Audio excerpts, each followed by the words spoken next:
Laugh with the Owakabi comedy show. Gulu, my hometown. Stand up and show some love for the biggest life forcer, MC Kash Owakabi.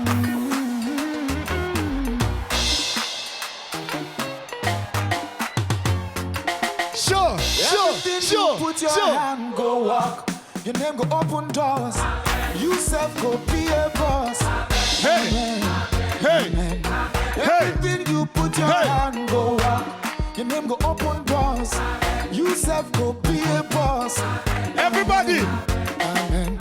Every hustler getting paid. The hustle go come to pay. Your own in no go take. Amen. If you don't find work to your own, God self go do his own. And Somebody sing if this song touches you. Amen. If you believe it, say amen. If you believe it, say amen. If you believe it, say amen. Amen. You are a life forcer, say amen. Everything you put your hand go, your name go open doors. You self go be a Thank you, boss. DJ. Ceasefire. Listen, every life forcer getting paid. Every life forcer getting paid. God is gonna lift you up. One day you go be a star. You go dress well like Kash. Jeff is gonna dress you up. When you put it on life forcer t-shirt, I want you to scream and say, Amen. Amen. Thank you, DJ. Ladies and gentlemen, you may take your seats. Well, my name is MC Kash. For those who do not know me, allow me to recognize those who travel far and wide. Do I have people from overseas here? Overseas, when I say overseas, I do not mean Achua. I know the Kitgumians are here. Yeah.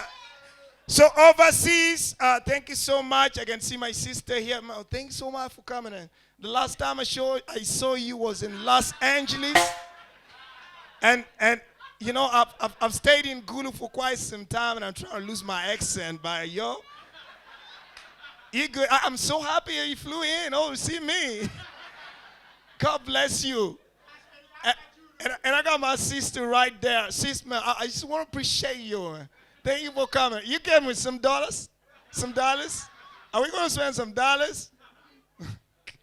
Ladies, my name is Kash. See, I have learned something very simple in life. First things first, the name that you choose matters whether you become a successful person in life or not. Mark my word. My name is Kash. Let a lady call that name. Ladies, can you just say my name? Say my name, baby. You're doing it right. One more time. Say my name, baby. Listen to the name. Even if you're ugly, you become handsome. But I've been wondering why my comedians in Gulu have failed to get good names in the first place. When you travel to USA and other places in the world, the comedians have nice names. You hear names like Kevin Hart. You hear names like Dave Chappelle. You hear names like Trevor Noah. Nice name. Come down to Gulu. Laugh with the Owakabi comedy show. The biggest comedy show in northern Uganda and some part of East Africa. The comedian, Banana Joe. The name resembles food, not comedy. Second in the line, Uju Kwon. All the two elements of food in it. We've even had the saucepan that cooks banana. The stubborn saucepan, still a comedian. Make it worse, we even have stubborn spoon. Ask yourself who is hitting who. But that's not the worst part. I keep thinking about these people, like how their women call their names. See, how the ladies were calling my name. This is how my girlfriend calls me. When we get to bed and then, you know, the name comes out sweet like, oh, Kash. That time when you cuddling, bro, this is what I'm talking about. She calls you and you feel the whole environment.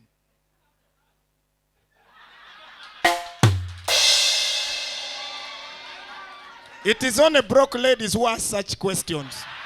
The rich one knows how to see these things. You're serious in bed. I only imagine Banana Joe cuddling and the wife has to praise him in a choli. La bolo. Come they good kakenyo. Banana. Please touch there, banana. And then I imagine you're living in Gulu City, you're renting a single room, and you have kids inside that single room.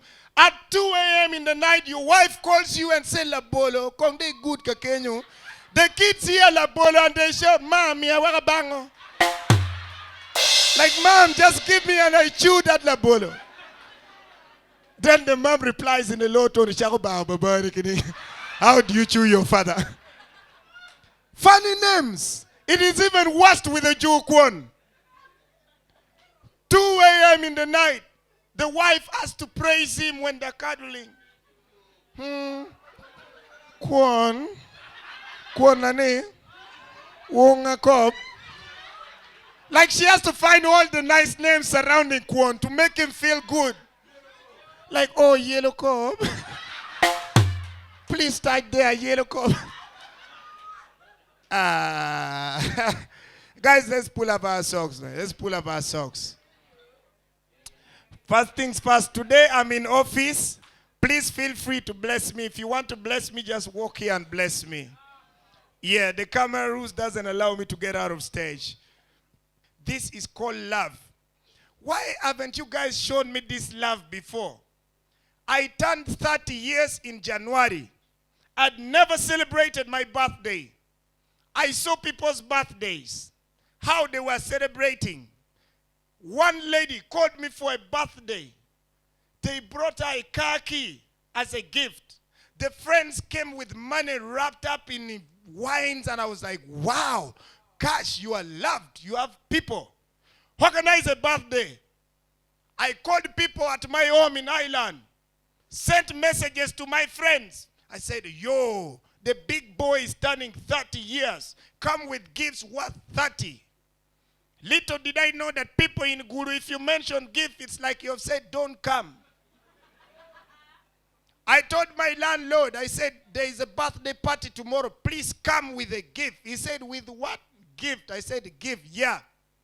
The day of the birthday came, 8th January, 6 a.m. in the morning. I called my best friend, DJ Joel Fresh. I said, bro, it's my birthday. He's like, yo, we know all these things. We will see what to do. When Joel assured me, I was like, Kash, your love today is going to be fire. You will die of gifts. Midday, I went. I got a cake on loan from Lake Jared. Cakes by Janet. I was like, write on it, Kash at 30.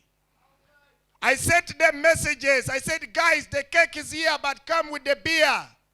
I knew they were coming. Around 4 p.m., arrival time according to the program. The birthday boy was there alone. I was like, since I'm the host of the party, I have to be here early. Around 6 p.m., nobody came. I started seeing WhatsApp. Many messages flowing. Happy birthday, Kash. Happy birthday. I'm like, wow, these boys are preparing for me. 8 p.m., the cake is there. I am there, confused, not knowing what is happening. I'm like, my boys love partying in the night. They are coming at 9. 10 p.m., the landlord passed. He saw me, went back to his house. I was like, yo, this is not happening according to plan. What do I do? I started sending friends messages. I said, at least I've got the cake and then the beer now. You can come with the food. 11 p.m., no one came. 1 hour left to call it a dead day. 11:35. One member, guys, one member came. This is not inspirational, but in this life, one person will come when you need him. The person who came was the son of the landlord. He came with a letter. When I saw the envelope, I'm like, wow, my landlord has finally sent his son to bring the gifts. This time, cash straight. When I opened the envelope, he was reminding me, as you're celebrating 30, tomorrow is end of month. Please, I'm expecting to come. You enjoy your cake. Ladies and gentlemen, I ate the cake without DJ Joel, who is my neighbor, and all my friends. But I noticed during lockdown, guys used to look for parties. Anything, you just put anything on your status. Guys, there's a party. You just see guys coming to inbox. Where? What do we need? They give you suggestions. And then, what can I do? The ladies start offering you makeup. Can I do makeup on me? Before you realize, one guy put on his status, happy birthday. The first question who went, where is the party? The guy re-updated his status and put party. Everyone there went, should we come with drinks or there is drinks? The next, he put another update on his status. This birthday is special. The guy said, do we need a special attire for the birthday? The last person to reply, please just tell us where the party is. Then the guy finally updated his status. He said, happy birthday, my dog. Guys went into his inbox with abuses. Stupid. How can you tell us happy birthday for your stupid dog which doesn't even eat meat? It wasn't easy, guys. And then I needed to, you see, guys have been talking about me, but you don't know where I come from. First things first, I come from Ngai sub-county. Ngai, yes, I need to tell you, that's the village I grew up in. I'm a village boy from a very poor background. I need to make that clear because it defines who I am right now. Ngai sub-county has only two successful people. That is me and that fat man. Please stand up.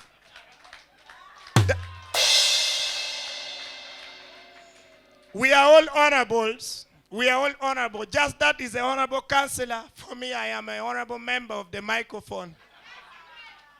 Please sit down. Where I grew up, there are things that we used not to do. Me, I'm one person who used to hear the things of waretepi, going underwater. It was a very common thing in Ngai. Everyone, if you open a shop and today customers are coming, that word goes underwater. So me and my young bro, who was 6 years by then, my bro told me he had ways of how we can go underwater. And I told him, I said, bro, that's the deal. Just bring it on. He said, you hold one egg and follow me. Ladies and gentlemen, I followed him to the nearby swamp. And that swamp was called Riapat. The name alone tells you how different it is. So when we reached there, I told him, I said, bro, are you sure about this? He said, there is money. Come here. How the egg you brought, is it strong? I said, this thing is strong. He said, now this is what we are going to do. How they do it, one person throws the egg in the water, then you jump after the egg. It was known in the village that Oriampat, once you jump into it, if you come back alive, God is with you. I told him, I said, bro, but you know the history of Oriampat. He said, I know, but this is money we are talking about. Time came when we were supposed to throw the egg in the water. I told him, I said, since you know the procedure, you throw first and you jump. He said, no, since you said you wanted money, you first throw and you jump. Ladies and gentlemen, I pushed him by mistake. He shouted, I shouted and then he grabbed me. We all went underwater. Thank God it was because of my height by then that I survived. Right now it's nowhere. It's not easy. And that's something that I used to love so much. I grew up in a family where nobody resembles the other. True facts. I don't resemble my father, it doesn't resemble me. But we always add just what is called an identity, like a mark that they see and say, I think he belongs to our family. My mom, in the first place, she's short, very short. My dad, absolute opposite, very tall. They were the tourist attraction in the village, wherever they are walking. You see him here, the wife is around the knee, and they are walking. But we used to love them like that. The product, I thought I would be somewhere in the middle. Now I'm following the father. That is the father's identity.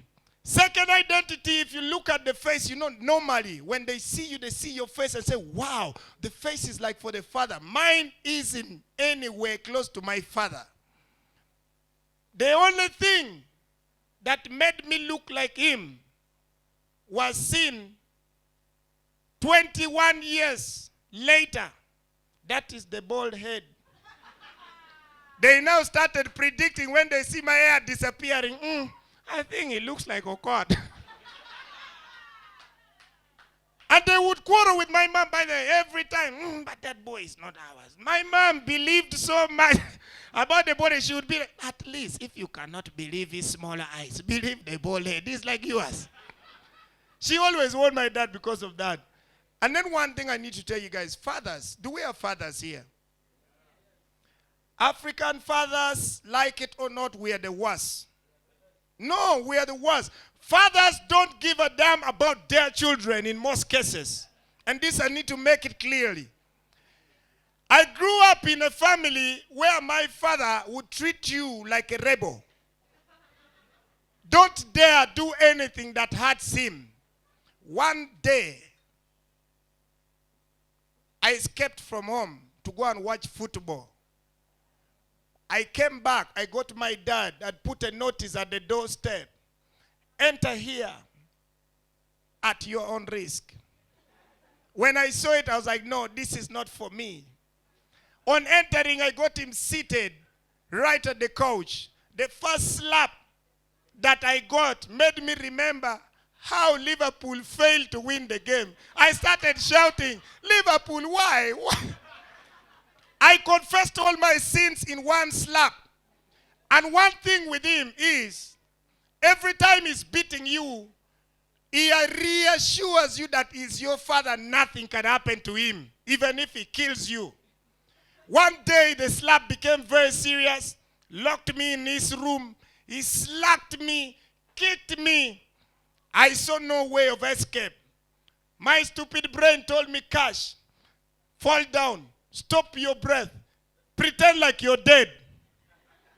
Ladies and gentlemen, the trick was good. Because I fell down. And I pretended I was dead. My father was puzzled for like 3 minutes. And I was like, wow, it's working. The next thing I realized was a slap on my cheek saying, after all, you're my son. Who cares? What? I woke up and the whole process started again. Our family, if you didn't grow tall by your own wish, then it was by force. Because such slaps, imagine someone slapping you up like this. How wouldn't you grow tall? Man, parents are not easy, man. Parents are not easy. Comedy has grown so much in northern Uganda, and I give it up to you guys, the fans. Please clap for yourself. However, I need to make this very clearly to my fellow comedians. You can do comedy everywhere, okay? But comedy is best in urban centers. Do not take yourself to the village that you're going to perform comedy. When I went to Kampala and I performed at Comedy Store, they called me in my village that, Kash, you're doing well. The same stupid brain told me, bro, you've been organizing shows at Boma, organizing the village. I organized the show. The heading was Kash's Return, special comedy.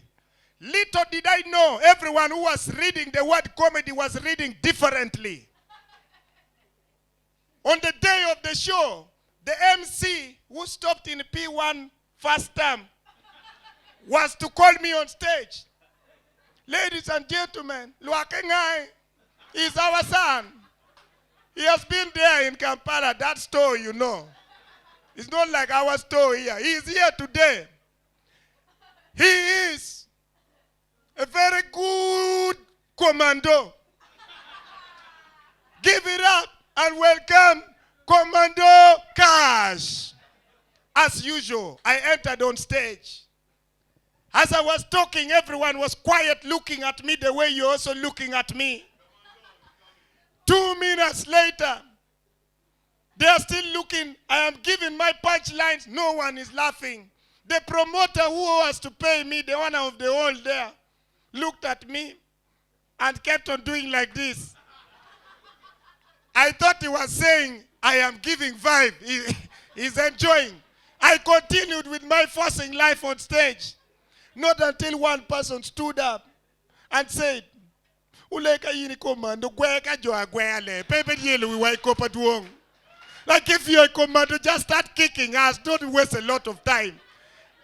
Immediately ask me, are you going to use snake in the ego shadow? Which Kung Fu style do you know? Ladies and gentlemen, up to now, my balance was not paid. I didn't also know how I reached back to town. I was escorted by village commandos who said my commando skill was not skillful enough to manage them. So these things when you're doing, I love the fact that when we come here, you guys understand what we're doing. So give it up for yourself one more time.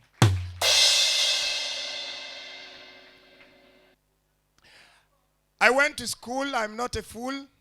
My hobbies are here. First things first, how many people went to St. Joseph's College, Layibi? These are rebels. Please get their faces right. When my father mentioned Layibi, I told myself, yo, you're going to the biggest school. There is something about studies nowadays and studies back then. Nowadays, you take your child to Credo, the children you find there, very young, their age is actually matching with their class and where they are. This wasn't the case when I first touched down in Layibi. In Layibi, you could not predict who was a cook, who was the headmaster, and who was a senior four. You could not also predict who is a gate man because most people, all of them, had beards. My first day at Layibi College, I was welcomed. The year is not important. Matter of fact, for you did not study there, I know.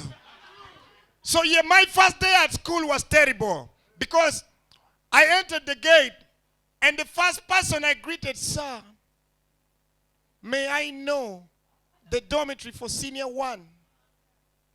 The person really looked like a teacher. And he welcomed me in a very good voice. You look very young. Welcome to St. Joseph's College, Layibi. Our motto is Melias Atikutilias. Please come, I take you to the dormitory.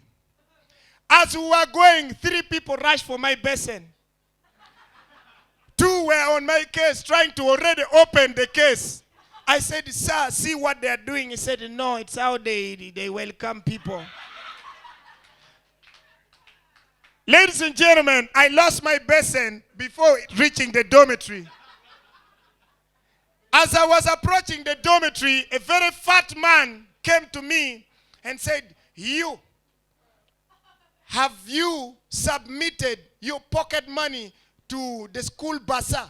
I said, no, sir. He said, pull it up and give it here. Here is a piece of paper. Put your name. Ladies and gentlemen, before entering the dormitory, 50,000. Shh. Now, for me, I lost everything basically in 2 days. Now, this is how terrible the environment was. The senior ones, you know that lousy week when you get to school. That lousy week when you don't ask anything, they come, they take you for prep, and they ask you, you read the Bible. Or they say, read your PLE past lives. My first day at school sounded terrible, but not like 3 days later.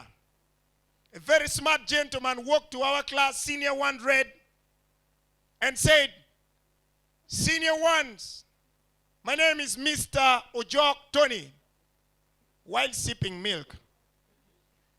I am your class master, and I've been sent by the administrators to register all your basins and other belongings, but priority basins, because we want you to continue bathing for as long as you're in Layibi College.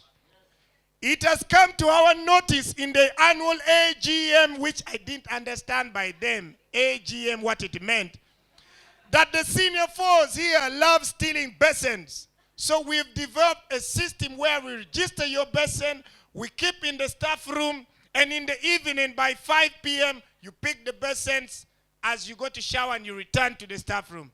Ladies and gentlemen, this gentleman sent us to the dormitory. Everyone brought their basin, brought a sheet, said, write your name, the color of your basin, and how many basins. Others, of course, had 2, 3. So I brought for my neighbor, because mine was already stolen. I registered in my name. I thought I was very sharp. Everyone wrote. On finishing, he carried this milk and started walking outside the school compound with the basin. One of the senior ones asked him, said, sir, but the staff room is the other side. He said, yes, but the store is down the other side.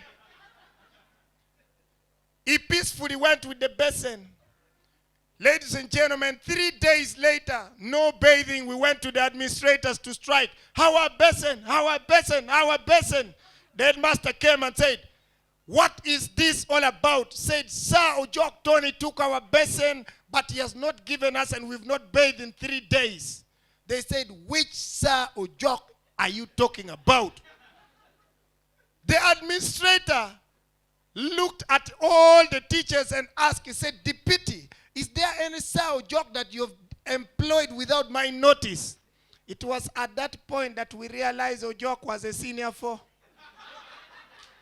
He peacefully carried the basins, went. Ladies and gentlemen, Ojok had beards. He had some little dreadlocks. 3 weeks later, returned to school without the dreadlocks, without the beards. We, the senior one, read, see him, and me, boldly, I moved to him. I said, Ojok, our basin. Ojok turns to me and starts crying. These guys have punished us. They took my basin. I've been suffering. Now I look like a senior 4, yet I'm in senior 1. Ladies and gentlemen, the basin went. Senior 1 blew. Theirs wasn't a basin. The person who appeared said he was in charge of school affairs, especially matters that obstructs the student from concentrating. He told the senior 1 blue and said, please go to your dormitory. They didn't know what happened to us. Go to your dormitory, pick all the edibles and bring here. Priority number 1, OD. We saw the boys coming with OD. Everyone, with your yellow jerrycan, you come and register. Theirs did not even last a day.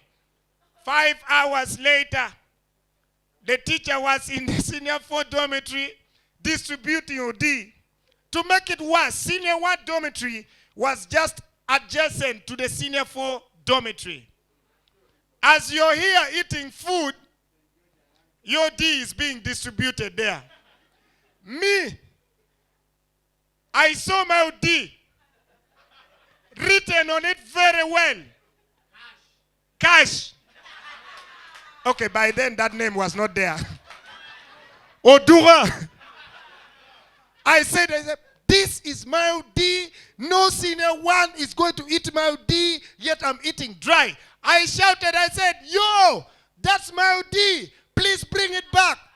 He said, in this school, everything belongs to senior 4. Even your name, Odura, is for senior 4.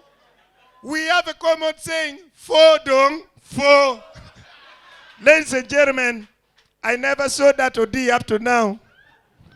I waited for my time to reach senior 4 so that we could also enjoy the OD. You know, being told made me suffer in senior 1. And the suffering has continued up to now. When I entered senior 1, people believed so much that I was that guy who could save the rest of the senior ones. Most of them were short. My nickname before getting the name Kash was Bongo. They would call me Big Bongo. Ladies and gentlemen, senior 4s were not all of them huge. We had a few who were short and tiny. Those ones, I could knock their head at will. One day, Bongo, the big me, knocked the head of a very short senior 4. Odonga runs back to senior 4s and said, the senior ones have started war. Ladies and gentlemen, the senior 4s of our school do not carry on any affair during daytime. They wait for night attack. They give you what is called combined harvester.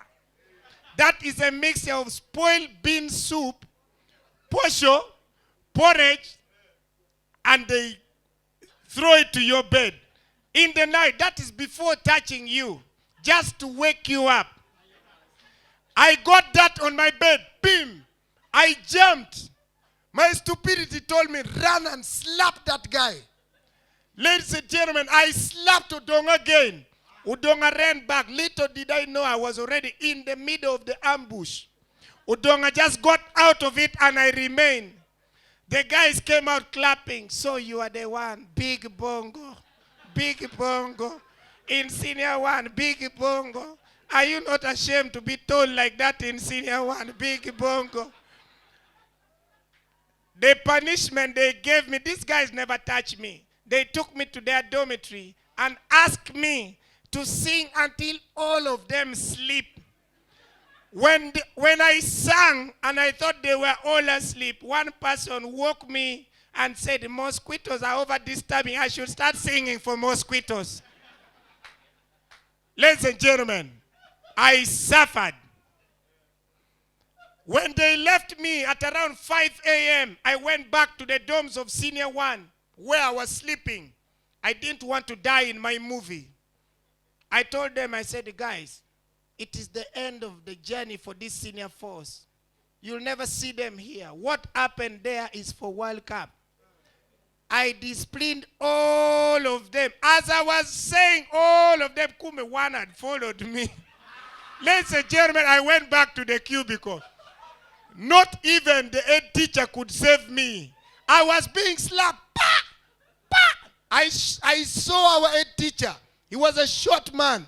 Mr. Tim, Tom, I shouted, Tom, they are killing me. Tom said, please, the affairs of senior 4 is non-interfered. I received whatever I wanted.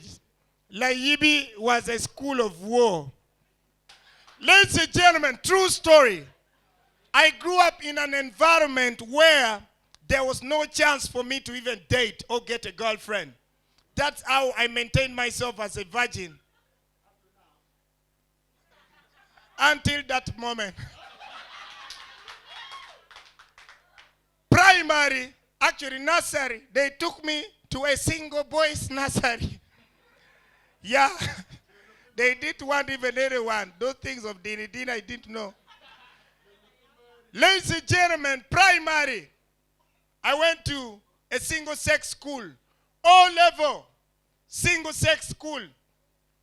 A-level, they wanted to see if I have sense or not. They took me to a mixed school. I protected myself. Things did not happen, though I was tempted. University, year 1, I told myself, I said, you're from a poor family, you're here to study. No issue of girlfriend, boyfriend. Ladies and gentlemen, year 1, completed, top in class, no girlfriend. Year 2, I told myself, the way I kept myself in year 1, I'm keeping myself in year 2. I tried. It was moving on well. Until I was tempted. But I did not touch. I finished year 2 without. I was still a virgin. Year 3. Started. First semester. I went for a discussion with the girls and other people. I came back to my hostel. Entered bed, relaxing in a boxer. The next minute, I just had somebody falling on top of me. What followed was, oh my God, it was nice, let's do it twice.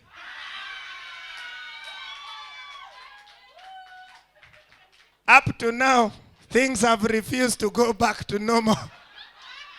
My mom no longer talks about virginity in the family. Some things must kill a man. They always say a hardy guy is a hardy guy. Northerners, I wanted to ask something. Why is it that we love asking questions when we are asked questions? Why do we love asking questions when we are asked questions?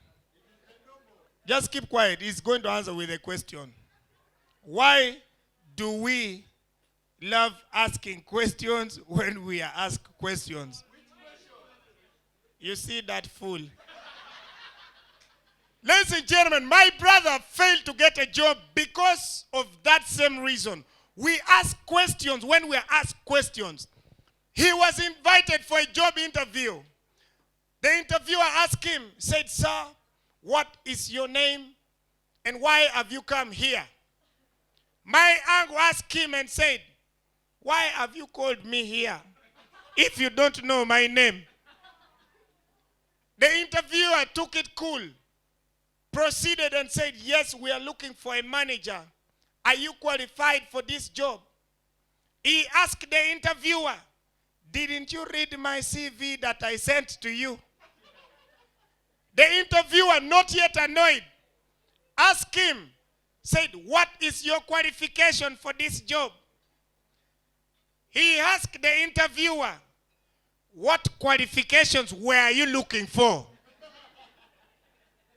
The interviewer got annoyed and told him, "Before I let you out of here, is there anything you want to tell me in regards to why you think we must employ you?"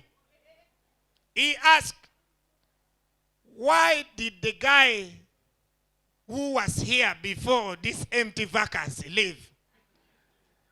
The interviewer told him, "We just wanted somebody better. That's why we've advertised. And we're seeing it's like you're not that person." He asked the interviewer, "Why do you think I'm not that person?" The interviewer was tempted to pick his mind on salary and ask him, "Okay, young man, if we employ you as our manager, how much would you want to earn?" He looked at the interviewer and said, "You, at your position, how much are they paying you?"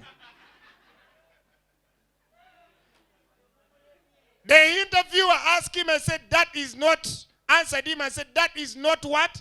Your concern.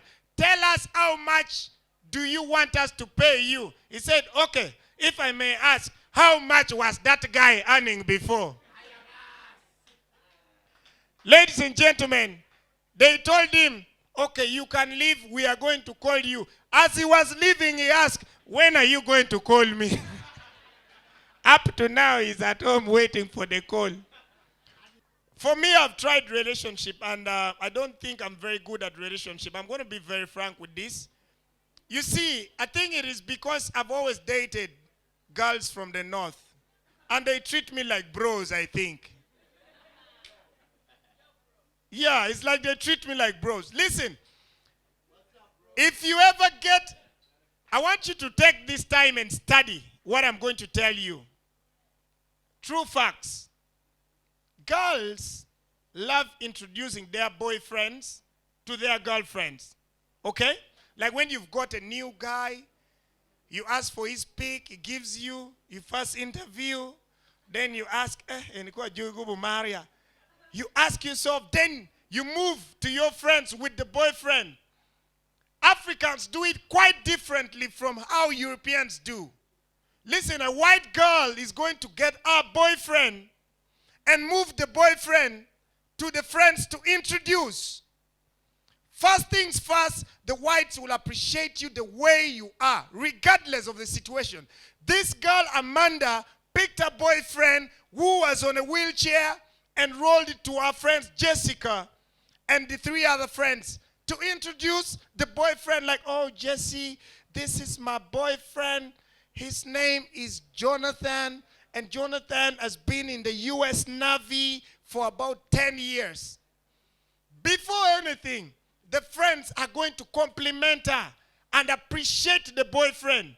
Like, oh my God, you've got a good boyfriend. Look at his hair. Oh my God.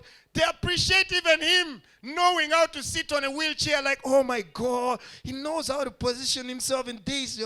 Oh, they compliment almost everything. The guy smiles like, oh, he smiles a lot. You guys are perfect. And whenever they go ahead and give marriage pledge. If you guys are planning a wedding, I'm doing the makeup. Your gown is on me. His suit is on my boyfriend. USA. As they're making the pledge, she goes ahead and tells them more about the boyfriend, why he's on a wheelchair. Like you see Jonah here, he's been in the U.S. Navy. He fought for this country. He's amongst the top heroes of this country. They ask, what happened to his leg? Like, oh, he's not lame, by the way. You remember the war between USA and Osama bin Laden? Like, yo, we remember the last bomb that shot Osama. You know that bomb? Like, it was Jonah who threw the bomb, and the Al-Qaeda got the bomb and threw it back to his leg. The friends are happy. Come to Kampala. You'll meet a girl in Kampala. They are walking, 4 of them. You introduce your boyfriend. Like, oh, girls, this is Mukasa. Before you even say anything, the girls in Kampala are all about vibes. I don't know who brought this stupidity of vibes. Jagala vibe, what vibe? As you're introducing your boyfriend, she thinks about vibes. Say, oh, by the way, it's Friday. Is Jonah having a car? Can he drive us to Cielo? Before you even complete, they give you their plans. By the way, we are hungry. Can you take us to CJ's? There are 4 people, plus the girlfriend 5. Take us to CJ. Then come back home here. I have problems with my sisters lately. Not all of them. I need to be specific. Not all of them. I believe a lot of actually girls have this belief of going abroad.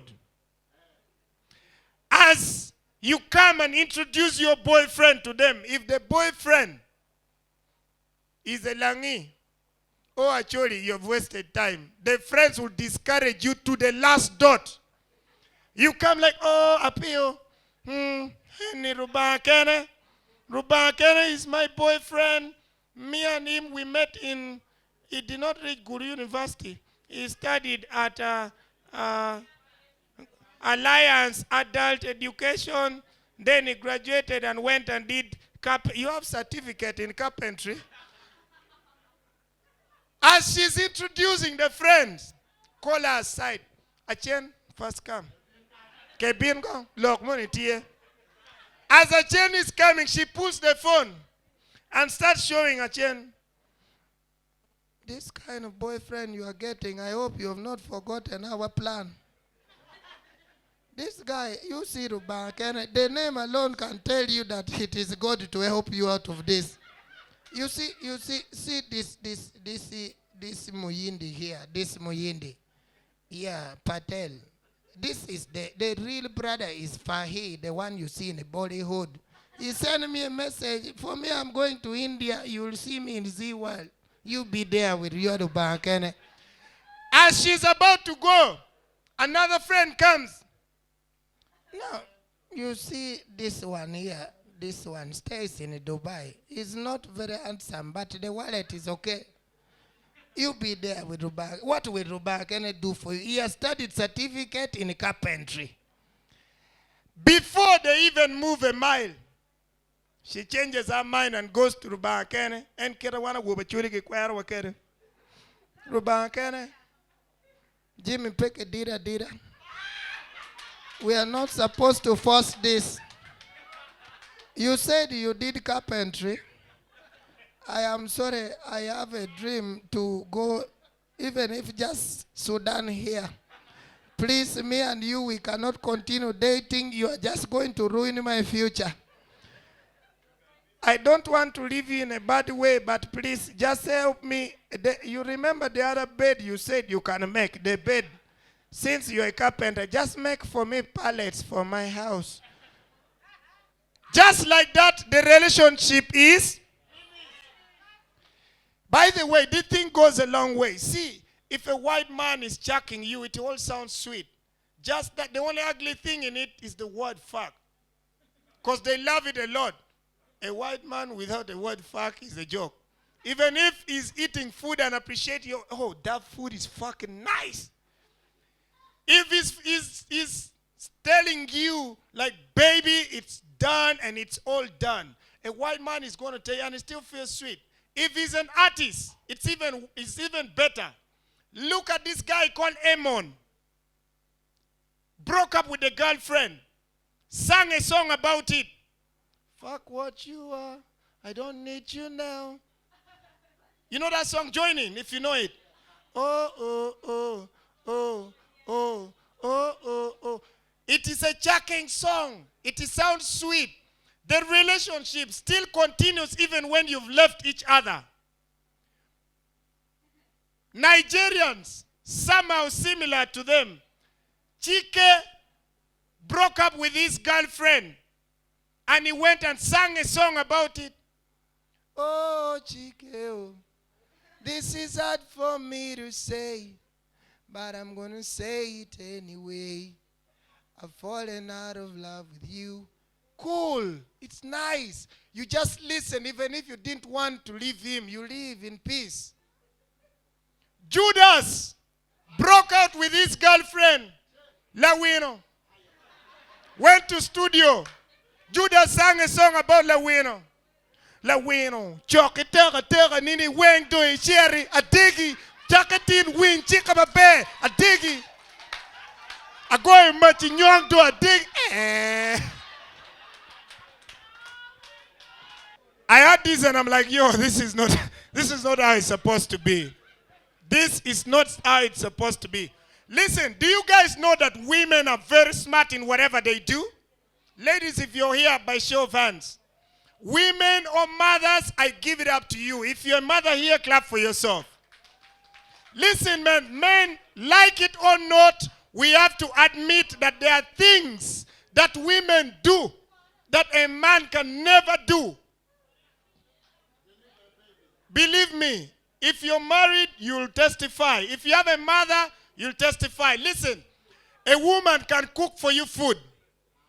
Can cook food without testing the salt. She pours like 3 times and puts in the food.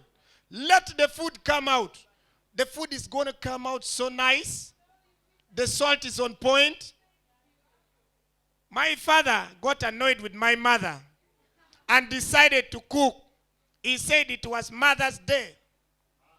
And he wanted to also monitor the size of the meat. Ladies and gentlemen, he cooked successfully. It was meat.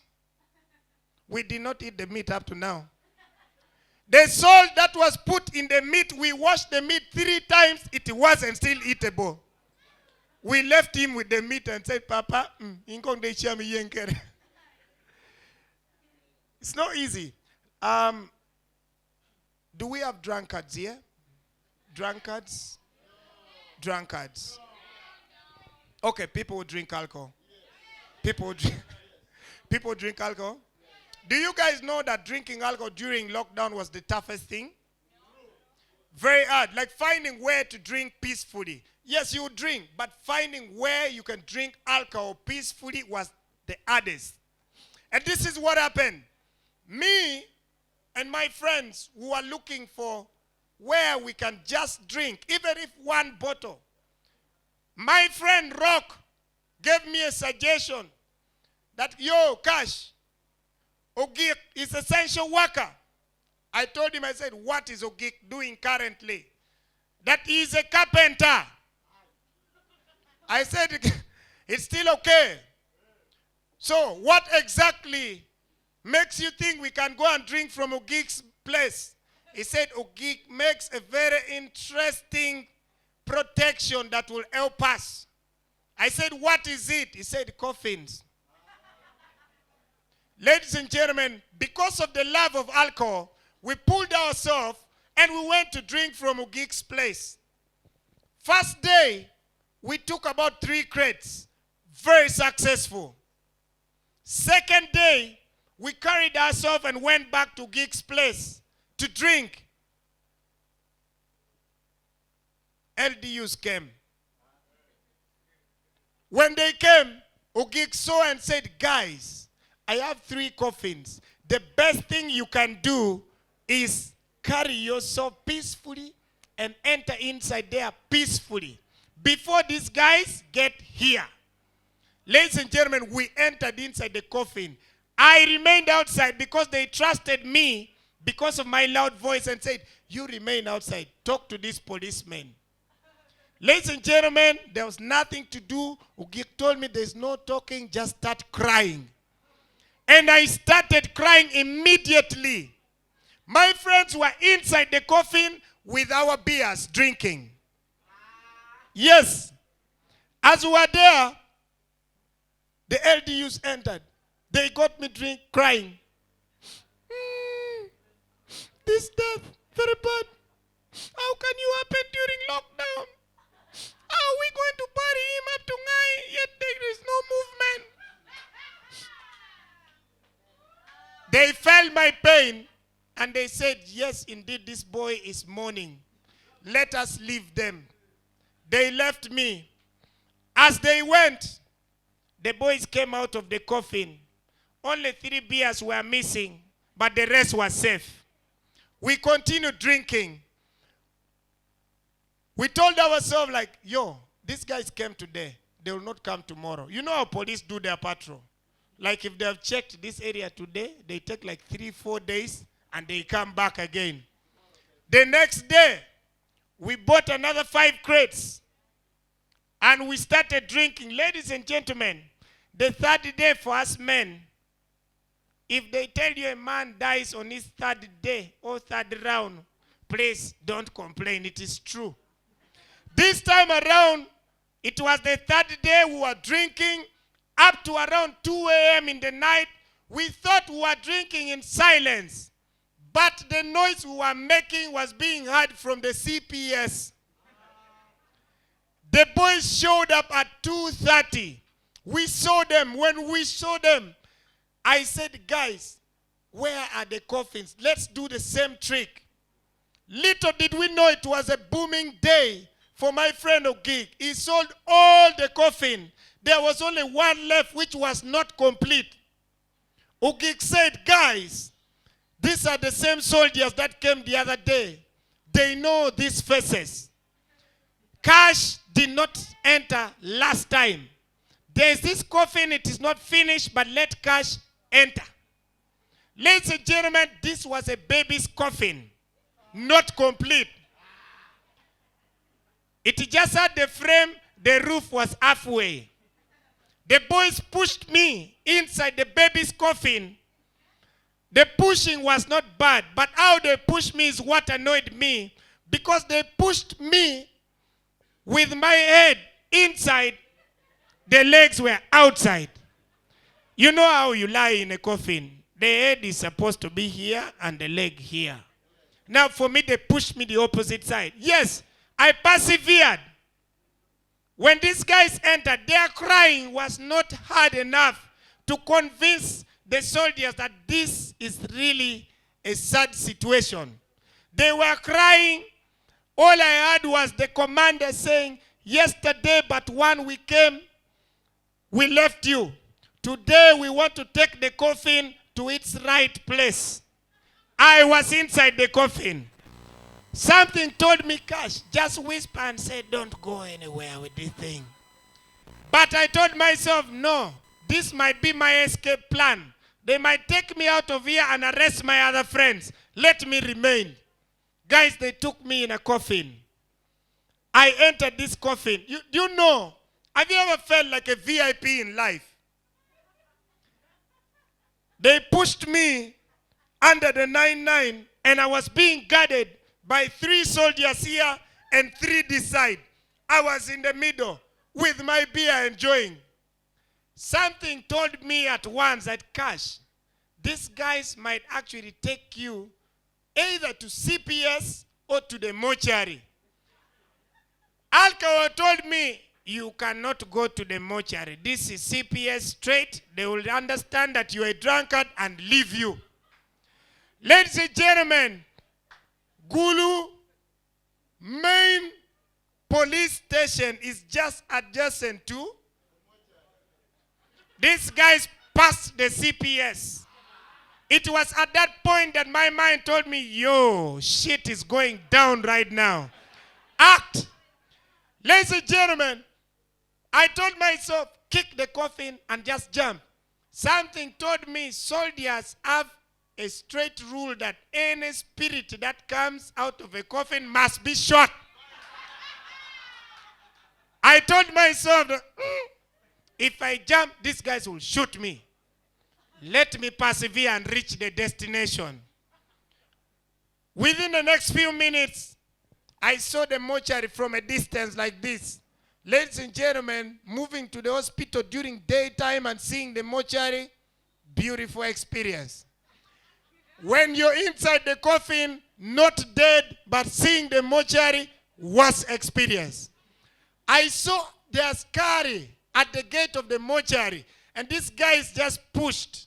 When they reached, I heard the OC saying, please take this dead body and put inside. Tomorrow morning, we are coming to see the body and we identify so we can give public announcement. I said, that means I'll reach morning at least. As they were passing with me through the doors of the mortuary, I saw the askari properly. The askari had a very big stick.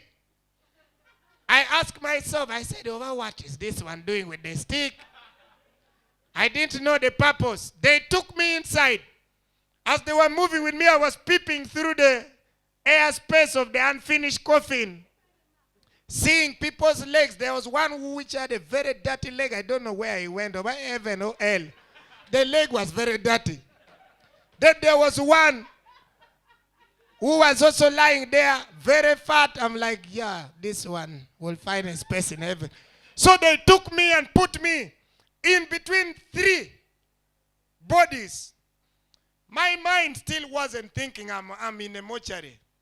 Ladies and gentlemen, when these guys left and I remained inside there, it is when I lost my senses. And I told myself, yo, this is a mortuary. In a few minutes you delay here, a dead spirit will just come and finish the job. My people, I jumped out of the mortuary, kicked the coffin, came out walking. I didn't want to run. The askari saw me. He took off. I said, bro, it's me, Owakabi. The askari did not listen. He said, this is the same thing that normally happens. The other day, The other guy from Pade also died, behave like this. This one want me to lose my job. I was just moving. As I was moving past the mortuary, I saw the askari coming with this stick that I saw before, following me slowly. I said, bro, these are drunkards, man. You should understand these things. The guy shouted and said, Jal, work ming baki teacher. Like, yo, stop playing with my job. Where do you think you're going? I said, bro, me, I am not dead. I am just a drunkard. This guy's got me. He continued and said, that is how your spirit talks. He raised his stick to beat me. Ladies and gentlemen, I took off. As I was running, this same guy was shouting, please, I'm not going to beat you now. Just come back, go back to your coffin. Come back, go back to your coffin. I told him, I said, just leave me. Let me run home. He's like, no, come back. If not, I'm going to beat you. I stopped. I looked at him. I said, okay, we go back now and we see. Ladies and gentlemen, thank you so much. That was my time. Okay, guys, let's clap for the entire team. I think Hillary is out. Let's clap for the entire team. And from us to you guys, Hillary is here. Clap for Dr. Hillary. Clap for Dr. Hillary. Kash, I think, is very busy behind. I think we can leave Kash for now. So, Banana Joe is here. Please clap for Banana Joe. Where is Ojur Kun? I already don't know that Ojur Kun guy. Is it Ojur Kun? Ojur Kun. He's not around, eh? But I think the next time I come back to Gula, I must see him. Yeah? Ladies and gentlemen, thank you so much for coming out tonight. Thank these comedians on my behalf. Please clap for them. I wanted to just show you a few people that is making my journey easy. I want to respect and recognize the presence of the legendary teacher, comedian. He's been on this stage before us. He's teaching us how to do this. His name is Timothy Nyanzi, ladies and gentlemen. Show him some love. The team traveled all the way from Kampala. The whole team that traveled from Kampala to attend this show. Please, this is love, and I thank you so much for coming. Let's clap for them. The whole team that traveled all the way from Pajule. Allow me to appreciate Denwall. Denwall gave me a lot of support. Let's clap for them. This is Crooks Engineering, my OB, engineer on Chaya. Man, how did I end up being a comedian? And then I want to thank so much the whole family from Bapa Hotel. They are in Omoro. They traveled all the way from there to attend the show. Thank you so much. God bless you. And then I want to thank each and every one of you who bought tickets to come and watch the show today. Please clap for yourself. Allow me to appreciate my partners, Loudna.